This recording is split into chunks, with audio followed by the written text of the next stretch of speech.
So some of this is sort of a repeat of what we've already kind of covered before about the visual hierarchy, but I just want to talk about it in regards to typefaces. So just like your document as a whole, you want to have a visual hierarchy with your typefaces. The first and foremost is size. So you should already know this, but when we write out our pages, right, we want to start off with an H1 for like the main heading, and then H2s, and then H3s, and then H4s, and H5s, and H6s, okay? What you'll notice is by default, it will apply all of these elements, not this one. The main one will be larger, right? The H1 will be the largest. It'll have the thickest.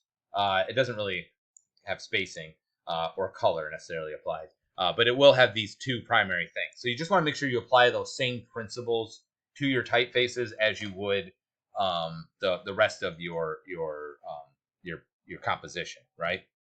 And you can add, and to add further emphasis besides size and weight is that obviously if there's a color around typeface, it will stand out more. Like I'm looking at this one, and movement sticks out the most because it's like that dark red. Um, so color helps there, and then spacing has more strength than anything else because if you have more space around something, it just seems to have more importance, so it'll give it more emphasis. Obviously, you want to utilize the grid. So we've already been kind of doing this because we're using the bootstrap system.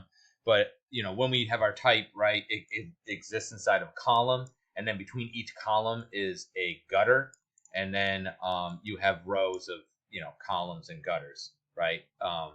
And so you can click on this. There's like some grid theory stuff that you can also visualize.